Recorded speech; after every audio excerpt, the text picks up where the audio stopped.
Very good morning to the students of class 10, and we were discussing about the chapter carbon and its compounds, and we were discussing about the properties of carbon compounds, right? So the next property is the addition reaction. Next one is addition reaction. So here what happens is that in addition reaction, the unsaturated hydrocarbons, you know what is unsaturated hydrocarbons? One which have double bond and triple bond, and they go on adding hydrogen atoms to give a saturated hydrocarbon, and this can be shown as the reaction can be shown as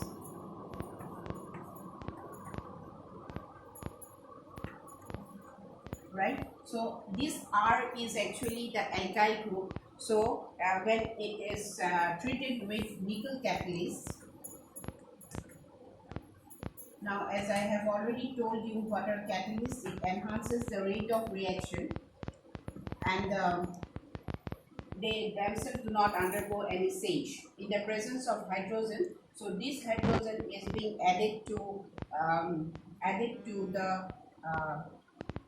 to this unsaturated hydrocarbon, and then it becomes saturated hydrocarbon, right? So here you just see in addition reaction, that means these two hydrogen atom is being added. That is why it is known as addition reaction, and this R stands for the alkyl group, and it is an unsaturated hydrocarbon. When the unsaturated hydrocarbon is treated with the nickel catalyst in the presence of hydrogen atom, then these two hydrogen atom is being added to this unsaturated hydrocarbon, and then what happens, it becomes a saturated hydrocarbon. Now this reaction can be given as since hydrogen is being added, that is why it is known as hydrogenation of the vegetable oil. Now what happens here is that when in fact you have seen some advertisements also that generally we do not like for the some of the vegetable oils are they contain lots of fatty acids, right? And that is not actually it is harmful for our body. But the vegetable oils, they contain the less amount of fatty acids, and that is why it is generally advisable to take such type of oils. And as you have seen, like Saffola, which is refined, it seems that means the amount of the fatty acids is less, and that is not harmful to you all. So in fact, the vegetable oils are generally the long unsaturated chains, and these animal fats, they are saturated carbon atoms, carbon compounds, right? So this addition reaction explains about the hydrogenation of the vegetable oils, and then we go to the next one is the substitution reaction.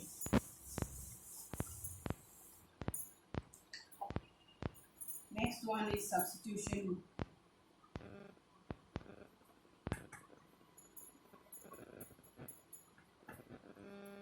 As you have learned in your previous chapter, that is the first chapter, substitution means what? Means when any atom is being substituted by another atom. So it's being replaced. So these saturated hydrocarbons are actually they are fairly unreactive, and but what happens, they are inert in the presence of the most of the reagent. But however, in the presence of sunlight, chlorine is being added to it to form the chlorination reaction, and then it helps chlorine to substitute the hydrogen atom. Now if you take example of suppose methane, right? So CH4 is methane, then in presence of sunlight, then what you will get CH3Cl plus HCl, right? That means you are getting hydrochloric acid, and what will be the name of this compound is methyl chloride or chloromethyl. So that means that means why it is a substitution reaction. This chlorine is being one of the hydrogen atom is being replaced from methane and to give methyl chloride, and then what will happen here? Hydrochloric acid is formed. That means one of the hydrogen atom has been substituted by chlorine. That is why it is the substitution reaction. So that has to be in the presence of sunlight. Now this explains about the chemical properties of the carbon compounds. Next we move on to some important carbon compounds, that is ethanol.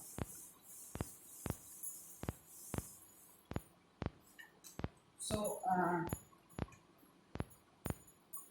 what will be the formula for ethanol? Methane, ethane. That means two carbon atoms are there. That is why it will be CH5OH, or you can break it. Sorry, C2H5OH. So you can break this into this CH2, C2H5. You can break it as CH3, CH2, and OH. It is the same one, that is ethanol. Here you see two carbon atoms are there, so C2, and here 2 plus 3 plus 5 is H5 and OH. So the both ways it is correct. You are breaking down C2H5 in this manner. So when you are talking about ethanol, means it ends with the word OL.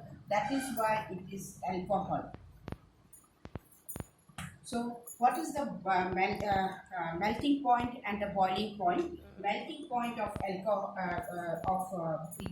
is 156 or something of that sort, and boiling point is 137, right? So sorry 351, and the melting point is 156. So this boiling point, if you refer to this boiling point and melting point, so this ethanol is quite a volatile substance, and then it actually is known as if it is in the pure form, it is known as absolute alcohol, because it is in the pure form. And then obviously you know that alcohols are generally liquid at room temperature, and ethanol is called the alcohol because it has the OH group. So that that is why it is called the alcohol, and it is also an important ingredient in most of the alcoholic drinks, right? And the consumption of alcohol in a huge amount can lead to drunkenness or dizziness, and that if it is continued for a very long time, if someone continues it for a very long time, then it might lead to some health problems also. So ethanol is also soluble in water in different in all proportions. That means you can add add alcohol to water in all proportion, and it will get dissolved. That means the solubility of ethanol is in water is very high. So and as I told you, that when it is in the pure form, it is known as absolute alcohol, right? Then we come to the reaction of ethanol. So when it reacts with sodium, then what happens is that when it reacts with sodium, then what will be formed? Twice Ne plus twice, what is the formula? CH3 CH2 OH. Then what will happen? Then the sodium ethanoate will be formed. So here twice CH3 CH2 ONA plus H2, sorry. So here you see when sodium is being added to this ethanol, then what happens? Sodium ethoxide is being formed. Sodium ethoxide is formed along with the release of hydrogen. So this is known as sodium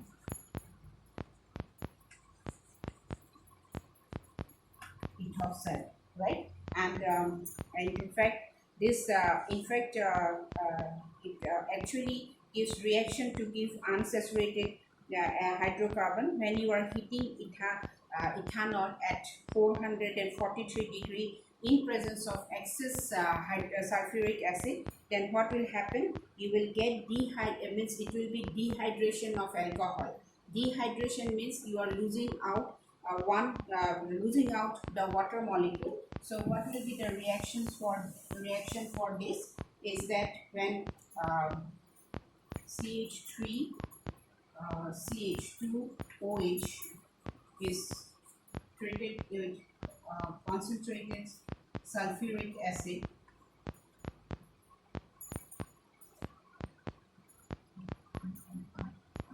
then what happens? As I told you, it is the dehydration of um,